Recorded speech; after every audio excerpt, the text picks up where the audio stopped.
ini untuk menghasilkan sebuah tandan seperti ini yang ada ini membutuhkan proses 18 bulan sampai 24 bulan.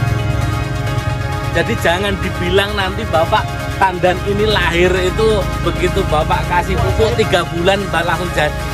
Jadi untuk menjadi tandan ini Pak ada pengaruhnya 4 kan itu. Jadi untuk menjadi tandan itu ada pengaruhnya 4. Yang pertama itu terjadi karena diferensiasi seks. Jadi kalau Bapak nyaman jadinya purak betina. Sama ya Bapak-bapak, mayoritas kalau anak lajang hidupnya susah awalnya tidak punya tampan tapi hanya apa Pak? Awal biasanya anaknya pertamanya laki-laki semua. Ya, Bapak-bapak semua lah. Kalau anak pertamanya laki-laki itu pasti jangankan mapan. Pokoknya ora cukup lah. Kayak saya gitu. Anak saya pertama laki-laki. Dari anak kedua saya perempuan. Jadi mayoritas seperti itu. Kenapa? Karena pertama yang mempengaruhi kelapa sawit untuk bisa berbuah adalah air, Pak. Jangan dikira Bapak itu nomor 1 itu pupuk ya, Pak ya. Nomor 1 itu justru karena air cukup. Nah, airnya cukup. Nah, airnya itu berapa, Pak? Kebutuhannya dalam 1 bulan itu ekuivalen dengan 138 mm. Berapa liternya, Pak? Kalau 1 hari itu ekuivalen dengan 31 liter. Per potong. Oke enggak nih Pak? Banyak. Tapi itu kodrat Gusti Allah Pak, kalau dijamin Bapak nggak usah khawatir. Itu kalau Bapak 138 liter kalau dikalikan dengan 12 bulan itu cuma butuh sekitar 1.200 sampai 1.300 mm. Itu ekuivalen. Gusti Allah sudah maringi. Nah tugas kita adalah menahan laju air itu supaya tidak turun. Caranya gimana? Ini contohnya. Jangan sampai Bapak beranggapan neprolepis ini, pakis ini Pak, ini nggak ada gunanya. Inilah Pak menjaga kelembabannya. Jadi kalau sudah dipotong Pak, ampun jenengan buru-buru dibersihkan. Ini untuk menahan laju supaya kelembaban airnya terjaga Pak. Apa Pak indikatornya? Indikatornya ini Pak. Ini apa Pak? Basah. Kenapa? Karena ini lembab enggak. Ini tadi bukan ini kan disiram kan Mas? Enggak kan. Saya kemarin terus disiram gitu kan. Nah, ini contohnya. Kenapa? Karena kelapa sawit, ingat catat ini ya. Kelapa sawit untuk bisa mencerap hara itu butuh minimal kadar air minimal 5% saja. Tapi kalau dengan pakai ukuran itu kalau 5% itu gampang. Nah, ini contohnya kelembapan dalam tubuh tanaman. Nah, masih punya ini. Nah, enggak. Tapi ingat, yang di sini adalah pakis punah. Jangan pula Bapak nanam beringin. Karena tadi saya lihat ada pohon juga kelapa sawit yang tumbuh beringin. Itu kebangetan yang punya kebun. Ini yang pertama ya. Tadi air tentunya. Karena ada 4. Yang kedua adalah panjang penyinaran sengenge. Panjang penyinaran sinar matahari. Dia kelapa sawit itu butuh 5 jam Pak, 1 hari. Jadi kalau bapak-bapak semua ada nanamnya terlalu banyak, sinar mataharinya nggak masuk, akhirnya nah itu. Jadi jangan sampai bapak ngejar tanamannya banyak tapi malah terjadi etiolasi, nggak dapat Pak. Nah makanya bapak jangan pula nanam nanti kayak bapak di kota. Kalau bapak itu kan ada di kota Jambi itu nanam kelapa sawit yang estetik dari pinggir jalan. Nah itu jarak tanamnya hanya 5 meter semua. Tapi kan buahnya nggak ada Pak. Kenapa? Kurang sinar matahari. Nah, itu yang kedua. Nah yang ketiga Pak, yang mempengaruhi apa? Jumlah pelepah minimal. Nah contohnya ini. Nah ini kebetulan pas pelepah pertamanya itu di Kartipura itu pelepah nomor 1. Warna merah Pak ya? Warnanya merah. Nah di bawahnya itu pelepah ke-9, yang ini pelepah ke-17, yang ini 25, ini 33. Nah ini 40, 41. Ini urutannya 41, ini tambah 1, 2, 3, 4, dan 5. 5 tambah 41 berapa? 55. 46. Jadi ini jumlahnya pohon ini 46. Standarnya berapa? Standarnya antara 40 sampai 48. Dan gitu. Kenapa Pak harus dipertahankan? Ini kan sebenarnya manen ini kalau orang yang nggak biasa pasti dipotong yang ini. Tapi kenapa kita harus dicuri? Karena Pak, setiap satu pelepah targetnya kelapa sawit ini kan 200 kilo satu tahun, satu pohon itu minimal. Berarti kalau 200 kilo berarti disokong sama jumlah pelepahnya yang 48, berapa tugasnya satu pohon? Berarti 46 tadi. Jadi tugasnya satu pohon itu 45 kilo. Jadi kalau Bapak motong satu ini, satu pelepah itu kontribusinya 5 kilo terhadap produksi. Jadi kalau Bapak potong satu yang terjadi adalah produksi Bapak kurang 5. Pokoknya harus konsisten Pak. Harus konsisten, harus dijaga. Jadi mencuri yang diizinkan Pak hanya mencuri ini aja Pak, pelepah. Nah, jadi ingat ya, setiap satu pelepah itu kontribusi terhadap produksi adalah 5 kilo. Jadi kalau BCR Bapak nggak mau turun, jangan menurunkan pelepah. Nah, kemudian yang ketiga, ini Pak kegiatan yang rutin dan nggak berbayar Pak. Justru kalau dipotong itu berbayar loh. Ya, karena Bapak di tempat saya itu satu pohon runing sekarang Pak 5.000. Harus 10.000. Nah ini 10.000 coba. Ini Pak, ini suruh ada dan berkontribusi terhadap produksi. Tapi Bapak kadang ngabaikan. Nah itu nomor 3 Pak, itu Pak. Baru yang keempat itu Pak, pupuk.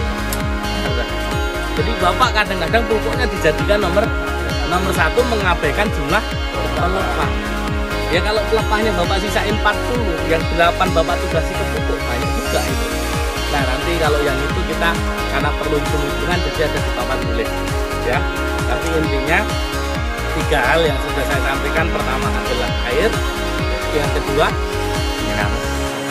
macam pemeliharaan, yang ketiga yang keempatnya pupuk. Nah nanti pupuknya kita bawa. Jadi 4 aja loh Pak hari-hari ini Pak. Ini tadi pupuk, Bapak jangan sampai keliru menerjemahkan. Nah, kebutuhannya apa, karena nanti harus detail, nanti kita di papan tulis rekamnya.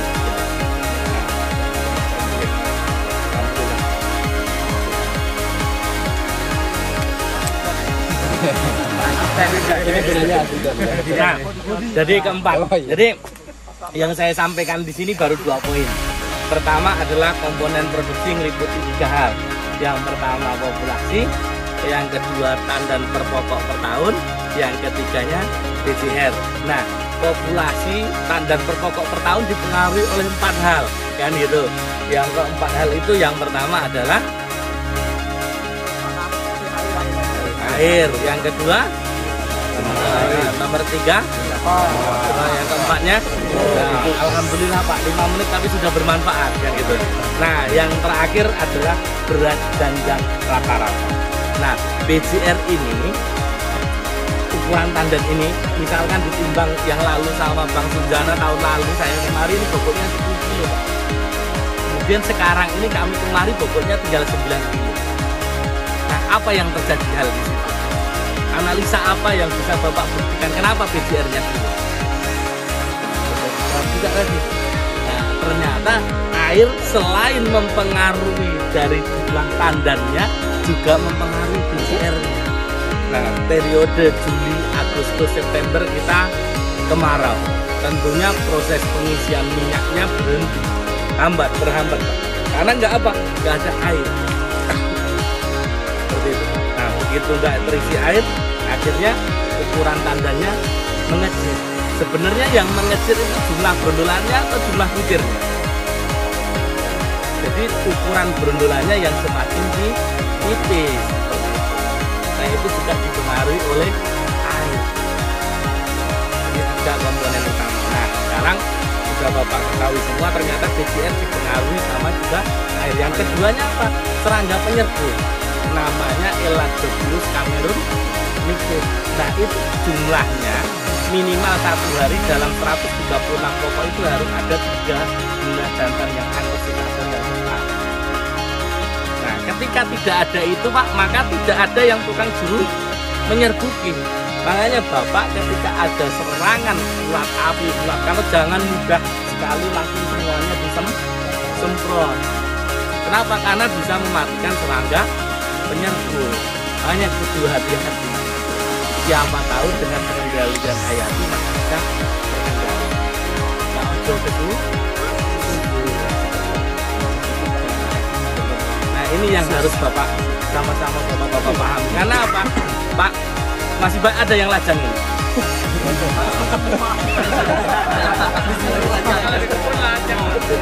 Lajang semua. Apa Pak? Karena filosofinya Pak orang di kebun Pak, ketika kamu tidak tampan, maka yang bisa menutupi ketampananmu itu hanya mapan Pak.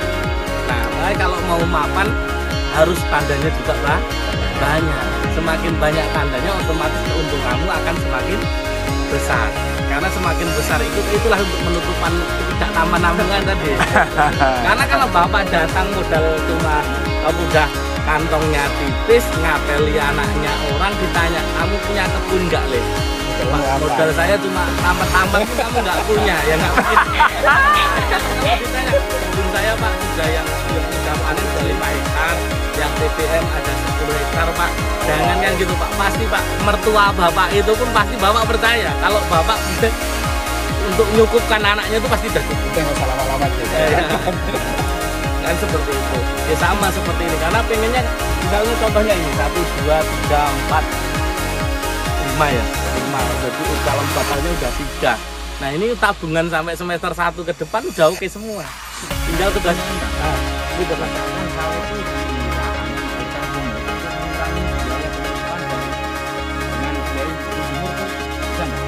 dulu tujuan sumurnya enggak apa? Nah kan ada di Sumatera ini ada. Jadi Bapak tahu yang namanya kurma itu semua kan pakai irigasi. Nah memang selama ini belum pernah ada kita menggunakan sumur itu, tapi kita mempelajarinya kan dari curah hujan yang saya katakan. Ini kan 4,6 mm. Nah dikalikan dengan 30 hari hujan berarti 138 mm. Kalau diganti oke. Nah periode kemarau ini terjadi kan setiap 4-5 tahun sekali. Nah kalau pas menggunakannya itu ya monggo, hanya saja kan sampean kan itu kalkulasinya. Ketika penurunan ini mempengaruhi berapa tandan, misalkan 2 tandan. Nah kos 2,5 tandan dikalikan dengan 45 dan menurunkan. Tapi kalau airnya masih seperti ini ya insya Allah ini masih cukup. Nah, makasih. Ada yang lain? Monggo.